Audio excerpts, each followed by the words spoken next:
thank you all for coming to our author fair. This is the 20th year that we've had the author fair in El Segundo. My name is Julie Todd. I'm the Teen and Adult Services Manager for the library. And I just wanted to thank all of the staff for all of their efforts too. So our first panel is our romance panel. And our moderator is Carol Ericson, and she's a library board member here with the El Segundo Public Library. Carol is a best-selling award-winning romance author and has written more than 50 books, mostly romantic, suspense, and for Harlequin. And the line is the intrigue line. She's a California girl and graduate of UCLA. Carol has 2 sons and lives here in El Segundo with her husband and their giant dog. Carol has an eerie fascination for true crime, a weakness for reality TV, and a passion for singing loudly in her car. So thank you, Carol, for being here. And thank you.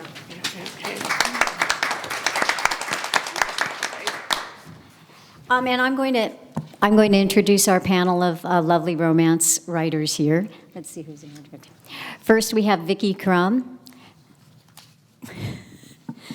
Vicki writes contemporary and paranormal romance, creating tales full of love and laughter, and discovering one's soulmate in the most unlikely places. Her published works include Loving Luke, Once in a Blue Moon, and Moonspell. Vicki resides with her husband in Manhattan Beach. She has 2 daughters and 2 adorable grandchildren, just ask her, who light up her world. Vicki? Hi. Next, we have Gwen Hernandez. Gwen was raised in the Army and Navy and married an Air Force engineer, so it's natural that her Men of Steel series features military heroes and heroines who must overcome danger to find true love.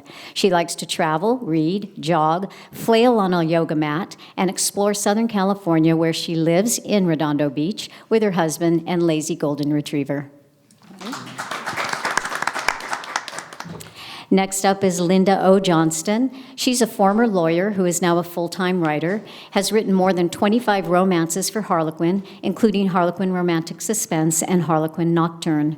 Her latest release is Colton 911, Caught in the Crossfire, for Harlequin Romantic Suspense. She has also written several mystery series, including the Barkery and Biscuits mysteries, and Superstition Mysteries for Midnight Inc., and the Kendra Ballantyne Pet Sitter Mysteries and Pet Rescue Mysteries for Berkeley Prime Crime.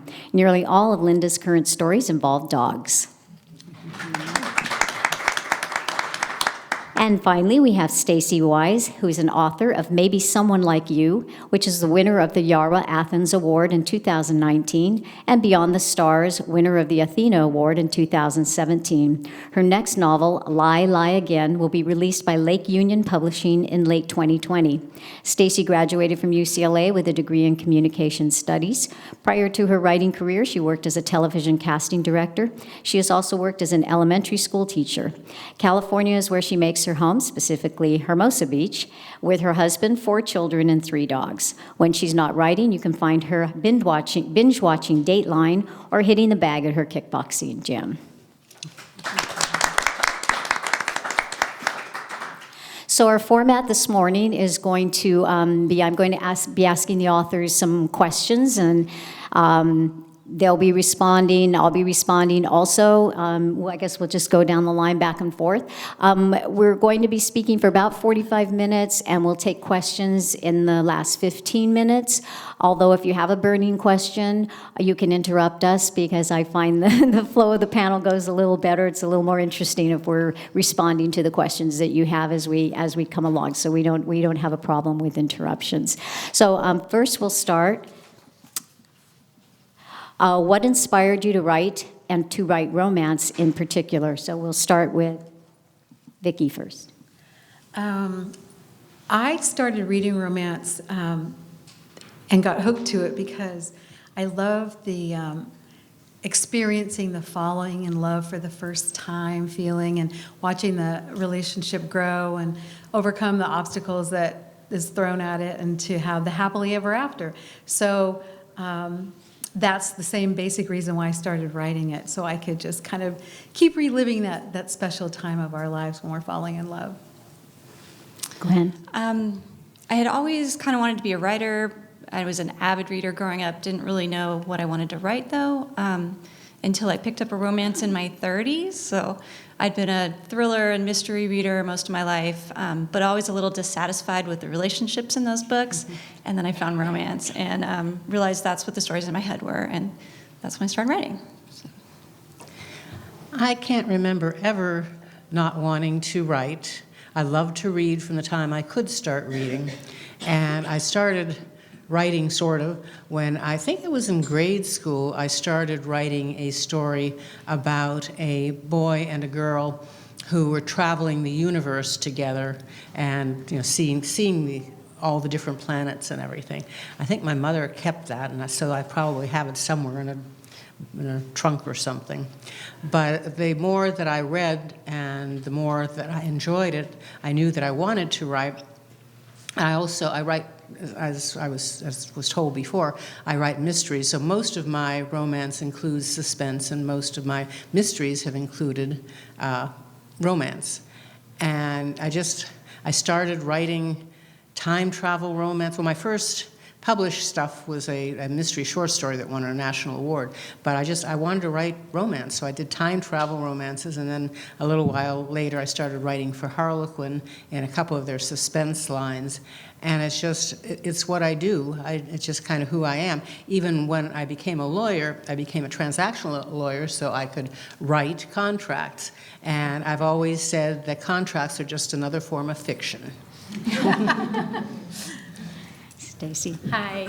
Thank you all for showing up. That's nice of you. Nice to see all of you out here.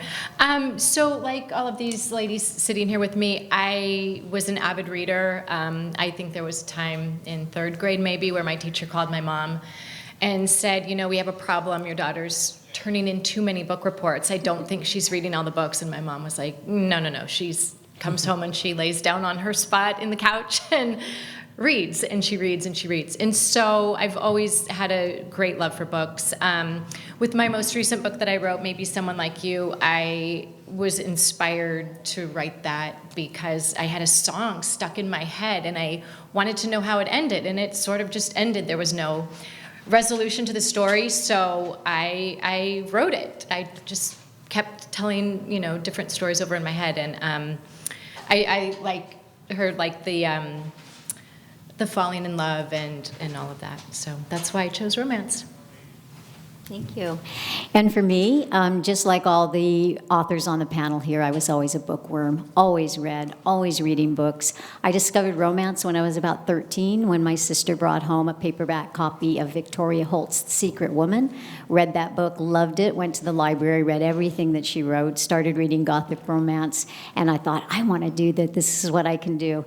And so I started writing my first book when I was 22. When I graduated from college, it was about 100 pages, and then I had put it aside to get a real job, and then came back to it. But also I think Gwen mentioned too, whenever I'm reading or watching stories, if they're romantic, or rather they're suspenseful, they're thrillers, they're mysteries, I'm always waiting for that romance portion of it. And to me, that's the ultimate human connection, is that romance, and that's why I write romance. Next up, where do you get your ideas for your stories? You want to start? We'll start back with Vicki. Back with me? Oh. Yeah. They come in odd places, actually. My first published book, Loving Luke, it's several years ago. I was taking the trash out to the back alley to dump the trash, and it was I think it must have been this time of year because it felt like the Santa Anas. It was very, not blowing, but it was very still, very warm, just kind of like nothing moving. It was sort of an eerie feeling, and I look up and there were crows all along the electrical lines, and it was just kind of an eerie thing. And in my mind, I thought, he came back on a day when the crows were all over the property. And I just started writing this thing, and it just seemed like, what a perfect place to start a story from, So that was it. I started writing this thing, and I had to decide. Her husband went missing. She didn't know why, but he showed back up out of nowhere on the day that the crows had come to visit. And so that book actually it's a romance with futuristic elements, actually. And the crows play a big part in that book. So that's just weird places like that. It just is. I wish I knew where ideas came from, because then I would be able to grab them more often. It can be, a lot of times for me, it's just a spark, maybe a story, like an article I read in a magazine or a story I heard.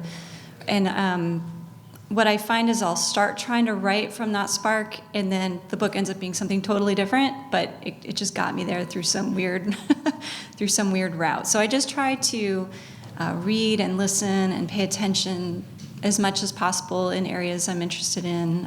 Like I have, one of my books has a hacker heroine, and I had just read a couple articles about hackers, and I really wanted to explore that area, so I kind of ran with that, but it just, I never quite know what it's going to end up being by the time I'm done with the book, so I, I wish I had a better idea where they came from.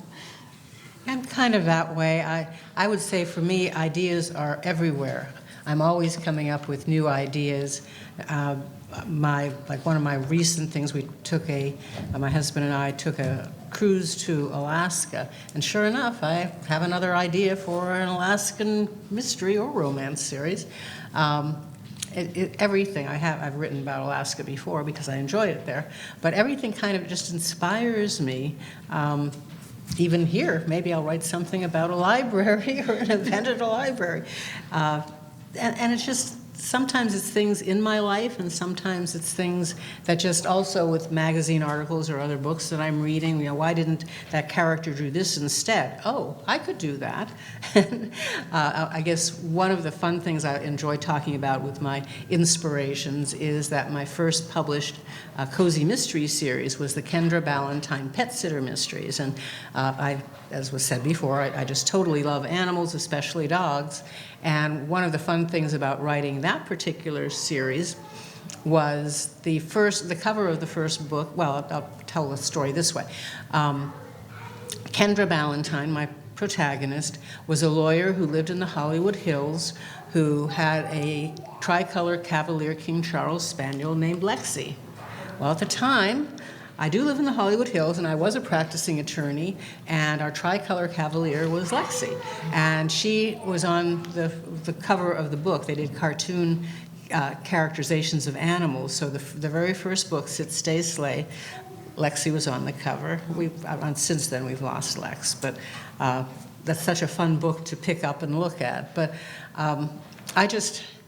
I can't imagine anything not being some kind of inspiration. I just don't have time to write everything, and certain things really just kind of get into my mind and stay there and dig in, and I know I've got to at least try writing something about it, and sometimes it works and sometimes it doesn't, but I put everything, I do a little bit of plotting or at least some ideas, and I can't even tell you, I don't think I've ever counted all of the in my computer, all the various files I have with ideas, most of which I haven't really followed through with, but they're there if I ever want them, and also all the stories that I have written. Okay. I try to get inspiration from a lot of different places. I listen a lot. Sometimes when I'm at a coffee shop writing with my headphones in, if there's someone sitting next to me and I can tell they're really having an intense conversation, I'll just turn my music off and eavesdrop, which is horrible. But sometimes just like a sentence or a few words or something will trigger just a little hint of an idea, and I'll just log it in my list of random ideas. And that is a really fun list to go back and look at, because it doesn't necessarily shape an entire book, but it might help create traits of a certain character. And there have been times when I've sat in front of my laptop and thought, I'm done, like I've got nothing. And I'll just sit there and wait. And with my first book that came out, I was sort of at that point where I think I stared at my computer screen for 30 minutes, and Dateline, of course, was on in the background, and I just thought, this is hopeless.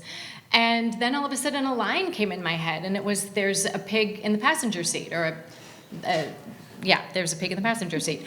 And that little line created, like, all of a sudden I knew the whole story. It was going to be about a young girl who became an assistant to an actor, and he would own a pig, and he would be relatively obnoxious. And that one little phrase sparked a whole book. It doesn't always happen that way. A lot of times it's very slow and methodical, and it's shaping one character and then another and sort of creating the plot as I go. But yeah, I try to listen and look around and just be open to ideas, because like everybody here said, you never know when they're going to sort of strike.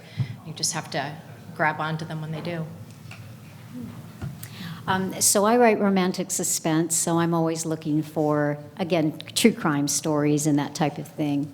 And I get a lot of my ideas from newspaper articles, from online articles, TV shows, movies, that sort of thing. My first published book for Harlequin Intrigue, which was called The Stranger and I, the original title was Adios Means Goodbye, but they changed that on me. And that idea came from, it's about a woman who's traveling across the border, and she stumbles upon this guy picks her up, because her car broke down, and he's actually a low-level drug dealer, and he gets murdered, and she witnesses his murder, and she stumbles upon this tunnel under the border. And that idea came from an article I read about tunnels under the U.S.-Mexican border that are incredibly sophisticated. They're air-conditioned, and they have stations and all kinds of things. So that gave me the idea for that story. And I said, well, what if some normal person, and I think that's what happens a lot of in mystery and suspense, is what happens when a normal person stumbles upon something that's not normal to their regular lives, and that sort of spurs you on a whole story, and you can imagine that. But I think you can tell, I think a lot of writers are not really present. I mean, maybe they're present in eavesdropping, but really our minds are always somewhere else, I think. And I thought the greatest thing ever was the invention of the Bluetooth, because now people walk around with that Bluetooth or telephones, and they're talking. And I'm thinking, are they talking? And then I realize, oh no, they're on the phone. And that was the best thing ever, because I always talk to myself. And sometimes I talk to myself out loud when I'm walking someplace from my car or whatever. And now I just fit in with everyone else. Now everyone's just going to think I'm on the phone or something, instead I'm just this crazy person. And I mean, I always had imagined conversations in my head and imagined scenes in my head.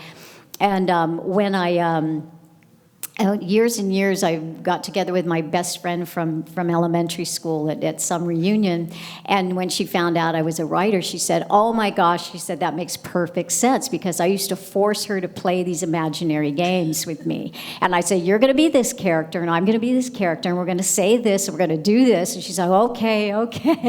But yeah, our ideas come from everywhere. I've had ideas come from posters or signs I'm driving on the street. And I don't know, there was a billboard, it said something, just I saw the term go guys or something like that, and it gave me this whole story about, this was when because I have written erotic romance as well, it gave me this whole story about this male strip club and these erotic male dancers, and I just from a billboard on the road. So the ideas can come from anywhere, really, and that's the fun of it. Next question. Do you do any research? And if so, how and what type? I do my research mainly online because it's so easy to do.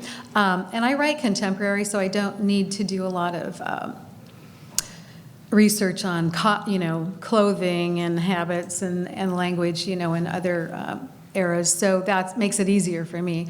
But I do a lot of research on the area the scene that I'm writing. It might be like, I did one long one a couple books ago that was this huge hiking place up in the Angeles forest up there, and I'd never been to it, but I found some articles on this particular spot, and they were so involved. It told you, the creek names and which, hiking trail this way and what you would see, and it was so fabulous. I just printed these things out, and I, underlined and highlighted, and I wrote a huge whole chapter and a half or 2 chapters on this couple doing this hike and what happened to them, it was really great because, and I had some people go, oh, wow, that must be a great place. Is it a great place to hike? I was like, I have no idea. I've never been there. But there's so much you can find out online, and I've done the same. My last book took place in Jackson Hole, Wyoming, and while I've been there years and years ago for a day, I didn't know very much about it. And I was able to find out so much stuff about the lay of the land, and pictures and everything about the animals and what kind of flora and fauna, and I needed that, so it was great. So online is usually how I go, unless I can go there in person, and then I still want to go to Jackson Hole again. I do a lot of research. It's one of my favorite parts about being a writer, and so I write most of my characters, at least one of them is former military special operations of some kind. So even though I was raised in the military, my husband was in the military, nobody was special ops. So that's a whole different world. So I've read a lot of memoirs. Every time I have a new, a character with a job or something that I'm not familiar with, then I usually end up trying to find a memoir, look at some blogs online or wherever I can find kind of like get inside their head and what it's really like to be in that role.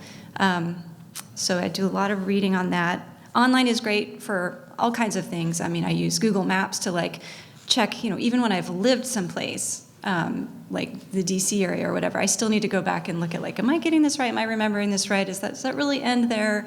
Is that where the mall is? Whatever it is. And excuse me, I've done a lot of field trips. So some of the writing organizations sponsor field trips. So I visited the Coast Guard and the Air Force Pararescue, which is what I do a lot of writing on. Firefighter training, all kinds of things. So it's really great to go kind of meet these people because you're writing with mine, romantic suspense, with all these sort of military heroes who are very willing to sacrifice themselves for others. I need to meet people who are like that and see what they're like in real life to be able to kind of be authentic with that, I guess. And then I try to interview people in person. I had an amputee hero in one of my books, and I did a ton of research for that, read a lot, watched a lot of videos, and then I got to interview a prosthetist who, creates the prosthetic limbs, and so that I could make sure that the things I was writing made sense. Could he really do this, as they're running through the jungle, stuff like that. Could he scale this wall, things like that. So for me, that's the fun part, really. I mean, the writing is fun, but the research is what I really, really love, so. Well, I also have researched military because my paranormal romance line for Harlequin Nocturne, which line unfortunately doesn't exist anymore, though I have some of my books to show people, I did a mini-series that expanded to 9 books, and it was about a covert military unit of shapeshifters. So I had great fun researching it, mostly online, but I would talk if I ever ran into people in the military. I'd try to get ideas, and obviously it wasn't going to be totally realistic, but I used that, whatever I could get from people, to try to work it into my stories. But I do other kinds of research in person too. One of my mystery series was Pet Rescue, and I found out about the SMART part, S-M-A-R-T, of LA Animal Services. It was a small animal rescue team back then, and now they've expanded to any kind of animal, and they will go anywhere to save any kind of animal, wild or domestic. And I would go with them when they were doing some of their training exercises, and I would observe, because I wouldn't want to go using zip lines out of trees and down mountainsides, but I got to watch them, and that was so fun. And we became buddies, although I've been out of touch with them for a while, but they know who I am, at least. And a lot of the stuff, it really depends on the story, too. My most recent book it's a November release, it's a Harlequin romantic suspense book called Colton 911, Caught in the Crossfire. And that was one where I was kind of told what the story was going to be about, and I wrote it. And it was about the hero and heroine. The hero is a deputy sheriff, and the heroine is a ranch hand, and they have to go out and find a whole herd of rustled cattle. So I mostly did research online. I wasn't going to go, although my husband's he's a farm boy from Ohio, so he had some information, but they do mostly they were using planting and stuff, but across the road there were some actual cattle. So I did research on cattle and also on riding horses and what you would do when you were out on the plains trying to find, I mean, hopefully in real life you weren't going to actually lose the cattle, but happens sometimes. And one of the things I learned, which was interesting, and I used it in the book, is these days a lot of people who have cattle, for example, they put GPS little things in the cattle's ears so they can actually find them.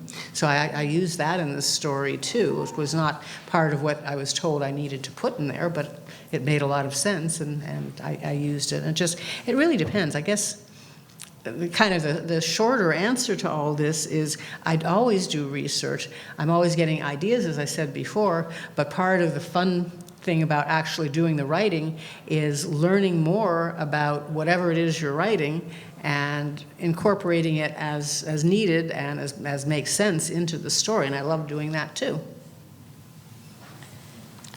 Yeah, I do a lot of online research as well. I have to be very strict with myself, though, or else I'll start going down rabbit holes, taking me into other places that I don't really need to go to. And I also like to talk to people. In my most recent book, the heroine is an attorney, a young attorney, and my husband happens to be an attorney, so I was constantly asking him, how would an attorney say this, or how would this be phrased? And the hero is a kickboxing instructor, and he started out as a ballroom dancing teacher, and that was sort of a hard world for me to get myself into and really understand the language of all of that. It always sounded sort of false to me.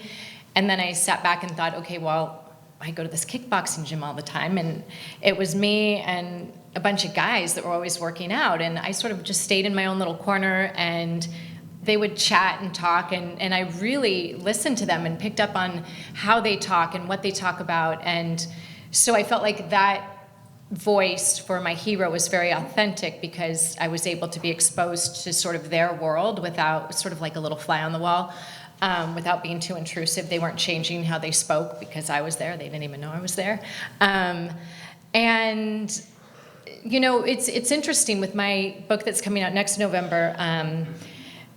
I did have to reach out to a lot of different people, police officers and things like that. And that was so incredibly helpful, and I was amazed at how willing people were to share different things with me. I remember sitting in the Hermosa Beach Police Department asking this guy, okay, so if someone's here and they fall this way, and at the end of it, he was like, wow, that's kind of the perfect murder. Are you sure you're writing a book? I'm like, yeah, I am. Anyway, so yeah, I think researching is a really, really fun part of the book, and oftentimes it will lead to new ideas that, again, I'll have to sort of write down in my little list of random things to use for future.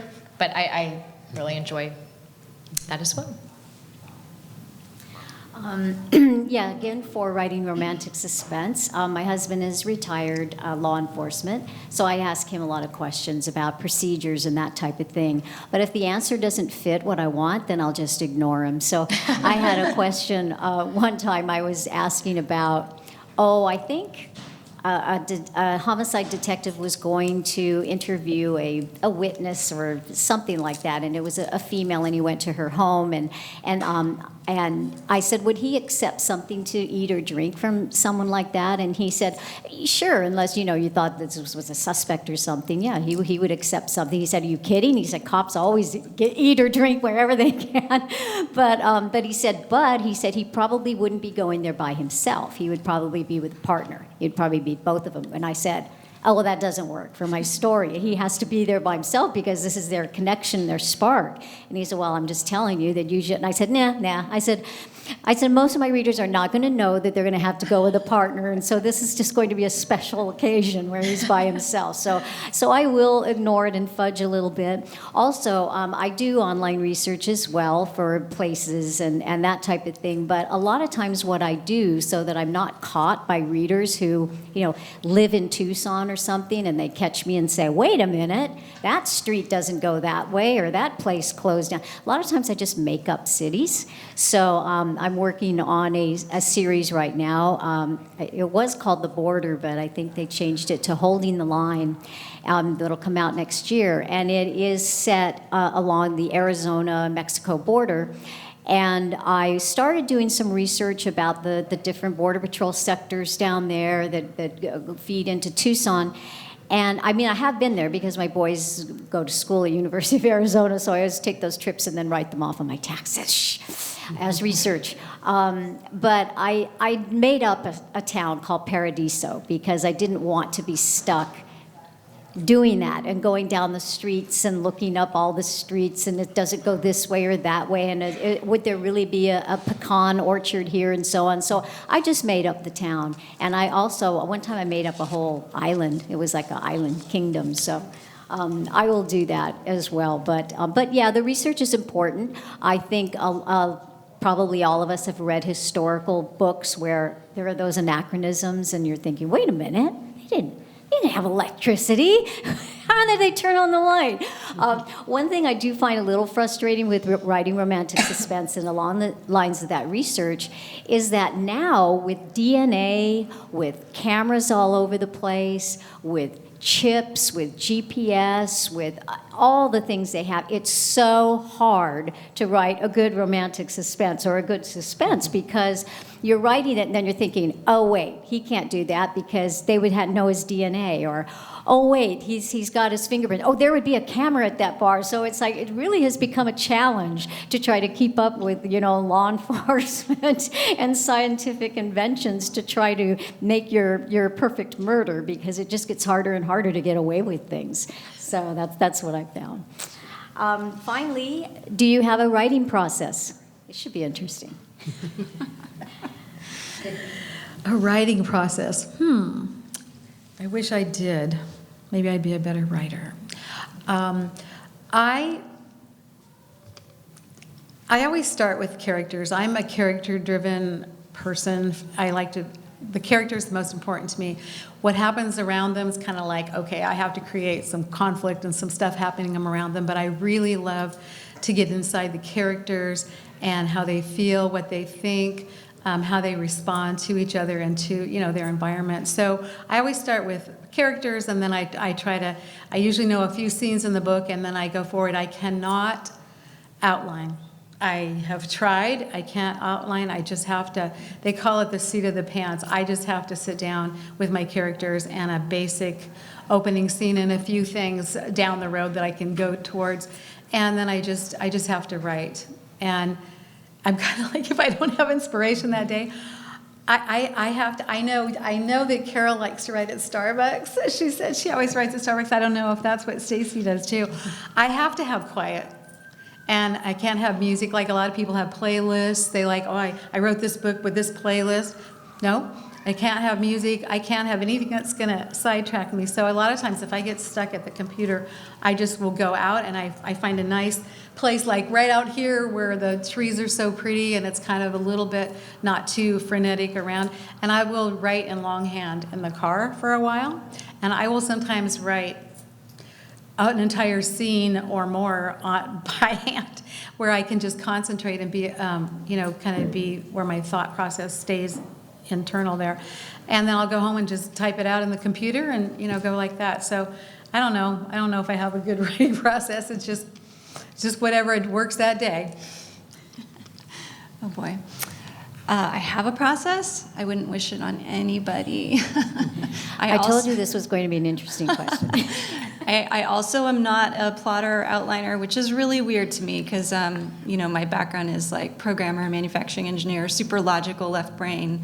I'm a planner like in everything else in my life, and my books, if I plan them, then I'm bored and I just leave. Or it just changes completely anyway, so it was just a waste of time. All of my ideas for what comes next come to me while I'm writing. And then kind of the way my brain works is sort of in an editorial fashion. So I'll write a scene and then I'll wake up the next day and think, oh shoot, they can't do that, but if they did this, it would be better. And then I have to go back and change that scene. So I'm very much a seat of the pants writer, other than like whatever the initial idea is for the characters and where I think they're going. And then I write the beginning like 5 times, and I might give the hero like 5 different partners until I find the one that matches. I mean, it's really horrible and painful and fun, and it takes me forever to write a book. So, you know, but I have to keep reminding myself by the end I will have a book like it's worked over and over and over again. It just never feels like it's going to work. So, yeah, I'm pretty much a mess when it comes to the process. But I do listen to music most of the time. I used to, like in college, I had like silence was all I could do for homework and stuff. But for writing, I found that certain songs that can like fade into the background, they will put me in a mood. And it really turns on something in my brain that helps. So that's been interesting to find that for me. I need pretty much silence, except my dogs are always coming over and telling me that they want something. They kind of look at me, so obviously I have to figure out what it is and obey them. But I'm basically a plotter, and over the course of time, this is actually, I've got more in the pot right now, but this is my 52nd published novel. I've written quite a bit for Harlequin and also my mysteries. And over time, I developed what I call my plot skeleton. And the first part of it is basically I just kind of sit down at the computer and let everything spew out as far as what the story's about, who the main characters are, whatever just seems to come out at that time. And then I have, especially like with romance plotting, there are certain things that you want to do, you know, conflicts and things. So I have a section in that for the various conflicts. And then toward the end of my plot skeleton is actually the plotting, which I use my own sort of form of screenplay plotting. And I have to fill in all that to the best I can. I mean, it doesn't have to be anything perfect, and I'm not going to write a screenplay. But then when I'm finally done with that, I will take basically what is in this screenplay plot and turn it into a synopsis. And that's where sometimes I have to turn those into the publishers or whatever, but in any case, that's what I use then to actually write the story. Does it have to follow that exactly? No, I change things. And as things go along, the characters may change from what I originally anticipated. What's going to happen to them may change, but kind of in general, I know how things are going to work out. And they generally do, not always, but if I stray too far, I find myself wondering, okay, so what's next? And I look back and I think, oh, I better go back to that. So that's how it usually works, but I'm also open to whatever my mind tells me to do. I like the dogs. And for my first 2 books, I definitely was a fly by the seat of my pants person. I did not write a synopsis or have the whole thing really clear in my mind. And as I've continued to write, I've found that it's super helpful for me to have a synopsis, even if it's sort of a skeletal synopsis. It gives me guidance and it gives me a roadmap. And now that my kids are all in school, which is great, before I sort of did the late night hustle, but I hunker down, man. Once they're in school, I am in front of my computer, and if the dogs or the laundry or whatever is distracting me, that's when I head out to Starbucks and write. But yeah, I definitely allow myself a good couple of hours to write, and I've gotten to the point now where I write I call it the sloppy copy, the first draft, and it doesn't have to be good, and I don't go back and read it. I just keep, and I want to, trust me, like I really, really want to go back and read what I've written, but I don't. I just keep forging ahead, and then when it's all done, or at least mostly done, I'll go back and read and edit, and that's when I go through each chapter and really like fill things in and make the writing better, and then I'll write it all over again the 3rd time. Like, it's definitely a process of writing and rewriting and editing, and of course working with my critique partners, one of whom's here. And that's super helpful, as well as having other people read what I've written to get notes and feedback, and to see the things that I'm not seeing, because sometimes we're so immersed in our own story, and we have the whole story in our head, but sometimes it doesn't actually end up on the page. So I'm cognizant that can happen as well. But yeah, it's definitely for me, it's like a discipline thing where I have to give myself the time to sit down and block out some time to get it done, or else I can find a million and one other things to do besides write. But I enjoy it, so it all works out. So I have to have a synopsis for my publisher, so I have to turn in a synopsis at some point. But a lot of times that synopsis is the hero is this, the heroine is that, this is the inciting incident, they meet this way, and then a bunch of bad stuff happens, a bunch of dead bodies turn up, and then they live happily ever after. So that's kind of my synopsis for my publisher, and it's okay for my editor because she's like, okay, yeah, I know you can do the book.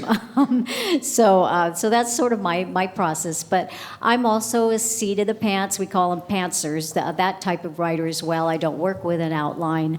I have the idea of the story. I know where it's headed generally, but usually the writing itself is what gives me the ideas of what's going to happen next. I mean, sometimes I'll sit down and I'll think, oh, I have to write a scene, and I don't know what's going to happen after this.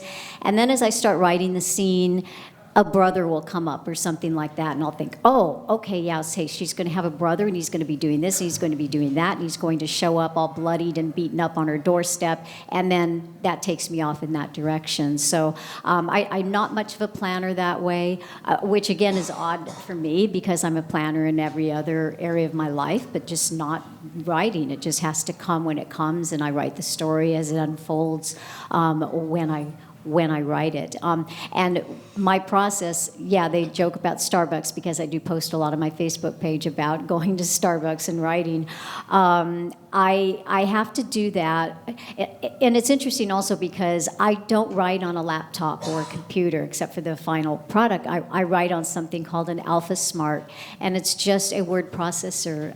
It does not connect to the internet, so there's no Facebook, and there's no email, and there's no Twitter, and there's no nothing on there except you and your writing and 4 lines of text. So I take that with me off to Starbucks, and so I have because again, when you start, what is the name of that town? And you look at and then it's like 45 minutes later, I'm like, wait, what was I writing? So I don't have that opportunity when I'm working on that Alpha Smart.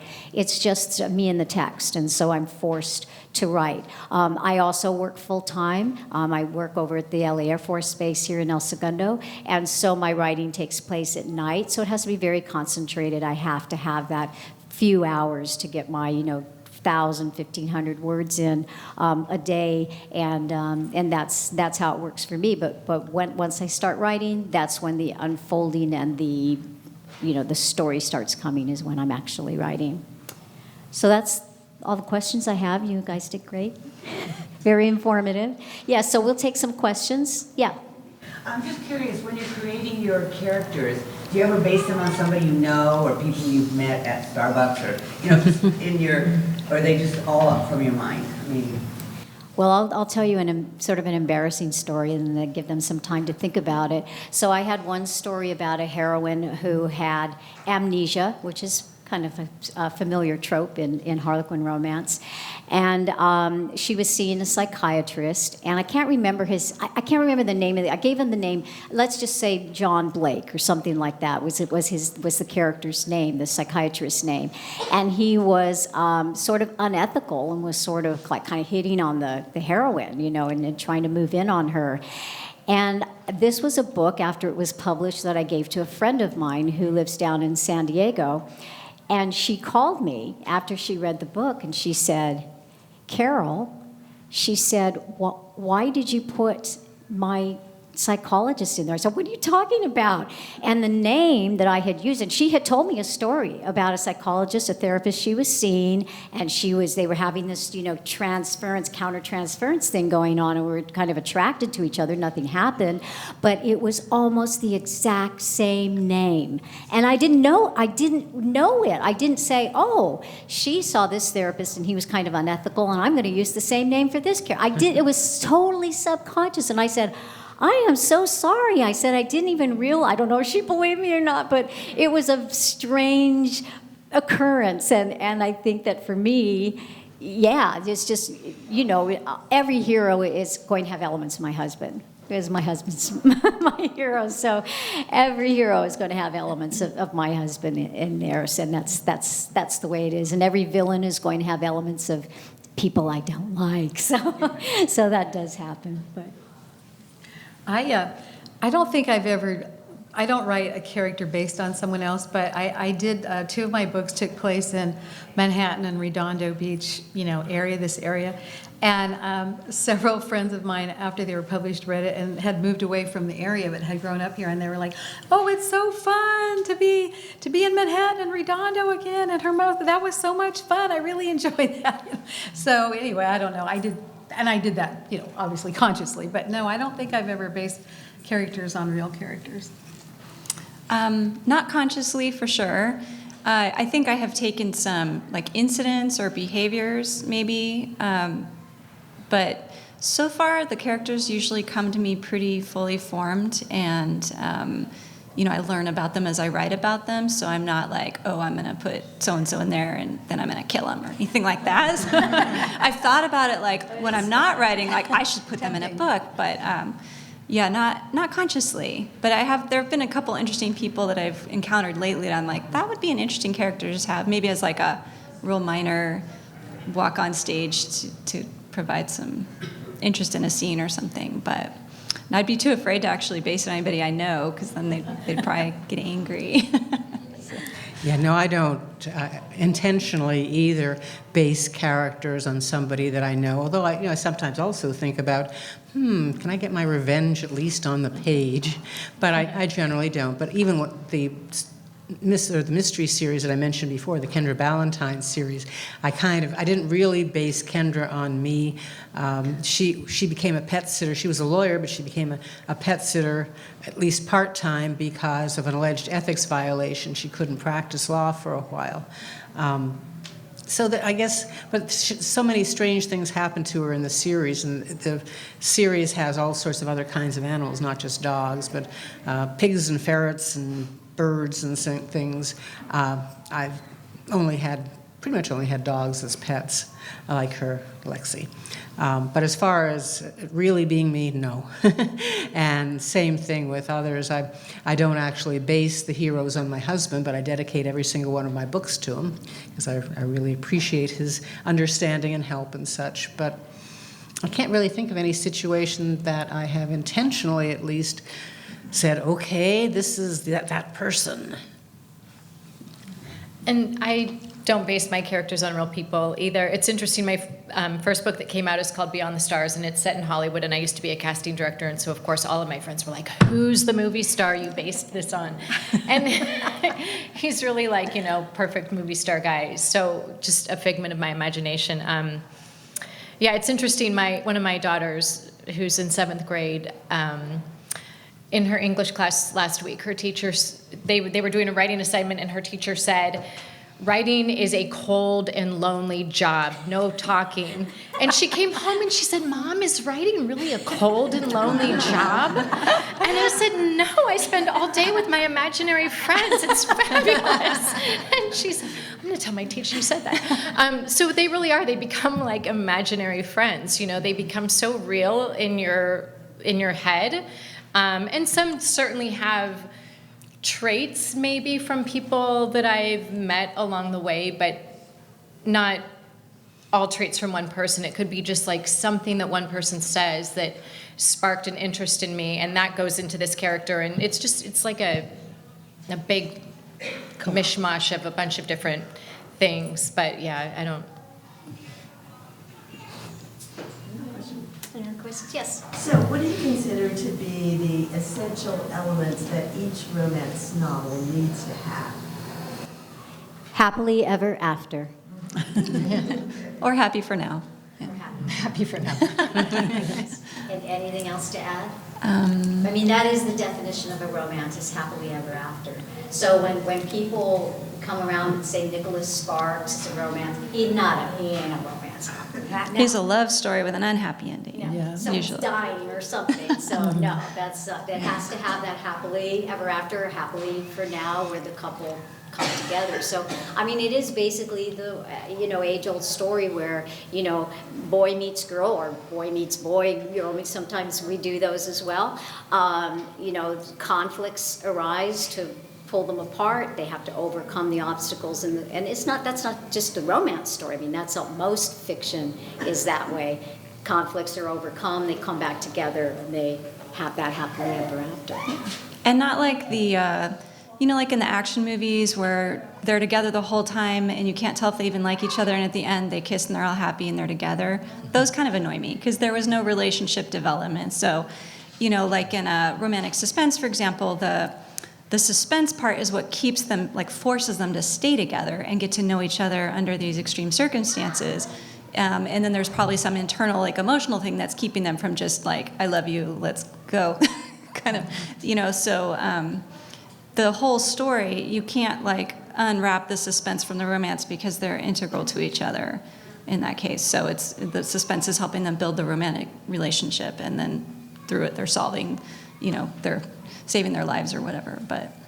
And so at the end, then they're together, but it makes sense because they've developed over the time, even if it's, 3 days, like Love Boat, right? Something like that. So. Any other questions? So Linda, you mentioned that sometimes you were given the story, and I assume by your publisher. Can you talk a little bit about that process? Yeah, I have been writing, for Harlequin for a long time, and the romantic suspense line most recently for a while. And I was really thrilled when last year sometime anyway, they asked me if I wanted to do a couple of books in their Colton series. Now their Colton series has been going on for 10 years or so, and there's usually a Colton story once a month. The Harlequin books come out, the different series, Harlequin series, all has so many books come out each month, and then like you see them on the bookstore shelves, and then they're often replaced by the next month's. And the Colton, it's fascinating to me because I had read some, but not all of them, and they asked me to do these 2 books where they told me what they wanted. They sent me a Bible, and they told me which characters were mine, but there are others in this.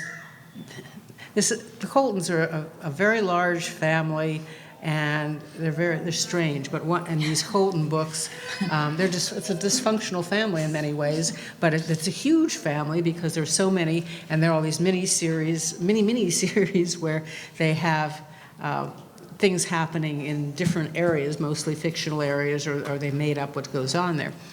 So they sent me, I guess I'm part of the Colton 911 mini-series, but then they also had a mini, I guess, because in this particular one, there were just 2 of us writing books.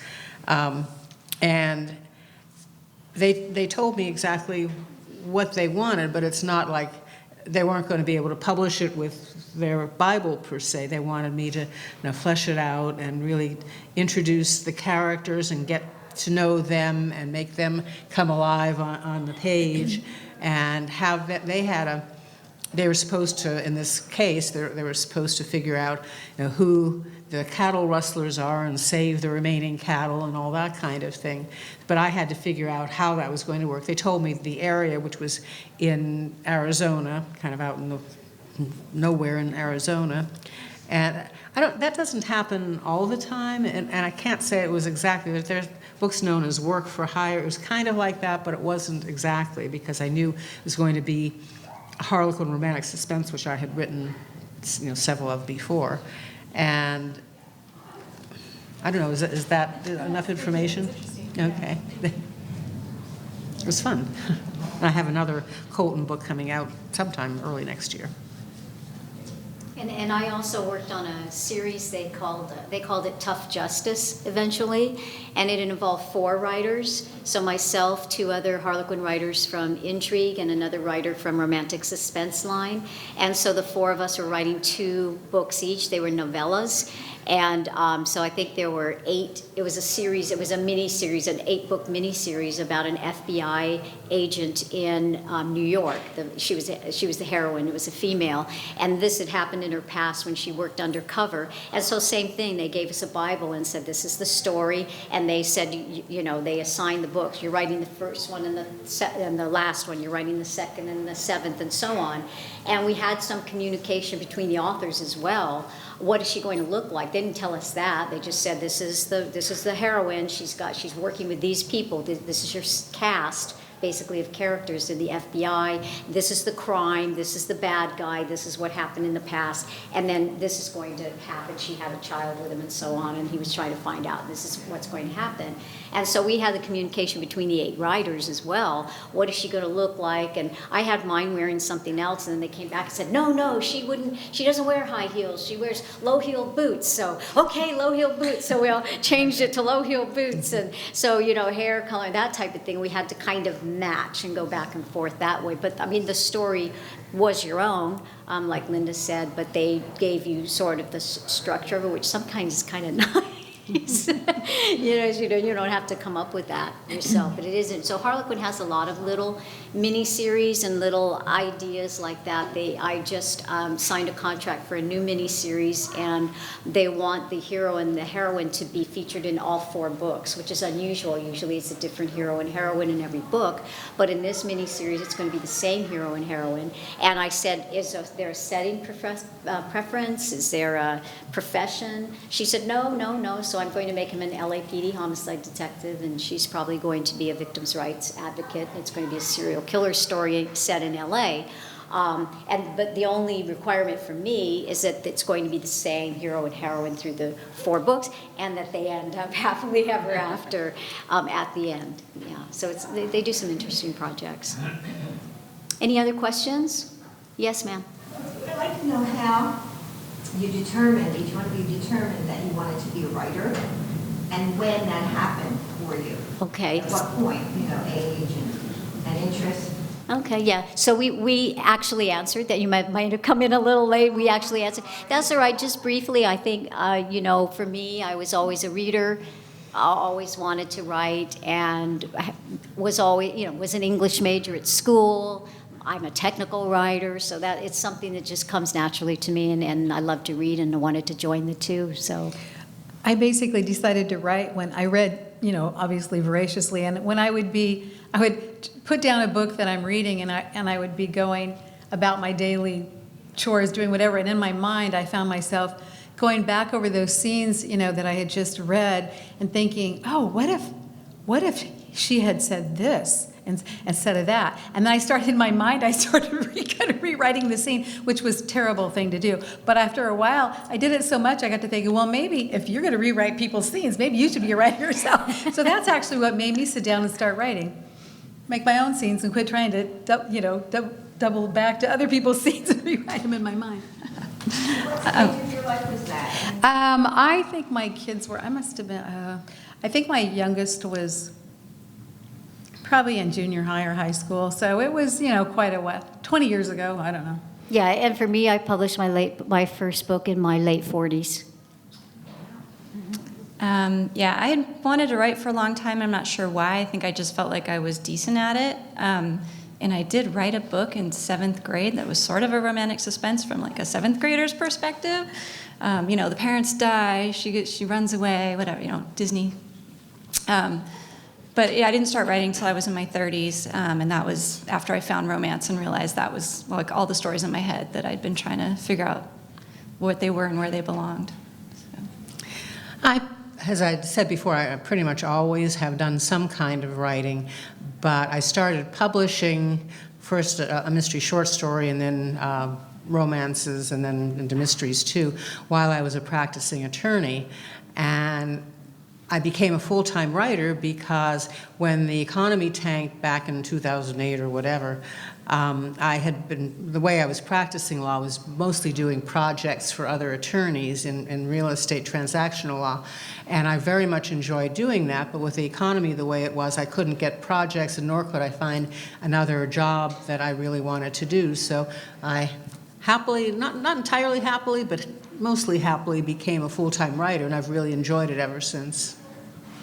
Yeah, and I think I always wanted to be a writer, but I never really envisioned myself as a writer, so I took a lot of different paths. I was a casting director, and then I was a teacher, and then I had 4 kids. And it was when my youngest was in preschool that I read an interview with Stephanie Meyer, who wrote the Twilight series, and she said something along the lines of like, we always tell ourselves stories in our heads, like as we go through our day. And the interviewer said, no, not all of us do that. And I was like, I do. Yeah. And so I thought, what if I just write down this story that's sort of in my head and just see where that goes? And during that time, I also met 2 other friends who were writing, and we formed a critique group. And it was great because it allowed us to sort of go through the process of workshopping our writing, and then the querying process of getting agents and going through that whole process and the highs and lows of all of that. And so, yeah, I didn't really start writing seriously until 7-ish years ago. But once I decided I wanted to do it, then there's so much information online that it's easier now than I think it probably was even 15, 20 years ago, because you don't have to mail stuff in, you can email stuff in. Any other questions? Okay, great. So we are all signing books over there as well. So if you have any additional questions or have some individual questions for us, we'd be happy to answer those. I'm giving away books because my publisher gives me a whole bunch of books to do that with. So I'm giving away books. I think the other authors are selling their books, and we'd be happy to discuss with you. Yes. I just have a quick question. Yes. Can you really make a living doing this? I mean, let's say I decided tomorrow to become a writer. I have a book with me, which I'll Mm-hmm. Of course. not published. But is it financially, I mean, you said that you weren't making the money you wanted to make, so you became a writer. I didn't realize that, well, you wrote 52 books, I guess. Oh, yeah, no, I didn't become a writer to make money. No, Especially having had a law career, which was very generous. And especially in Southern California. Yeah. So I do have friends who write for Harlequin Intrigue like I do and publish 4 to 6 books a year like I do. And they can make a living in Arkansas, in Louisiana, in Florida, but in Southern California, not so much. I would say it's going to be a great retirement income for me, but like I do still work full time. Oh, right. Thank you. No Okay. getting rich off of it. Okay, thank you very much for attending. Hope you enjoyed it. Hope you learned something. Again, if you have any further questions, you want to check out our books, come and visit us over there. Thanks.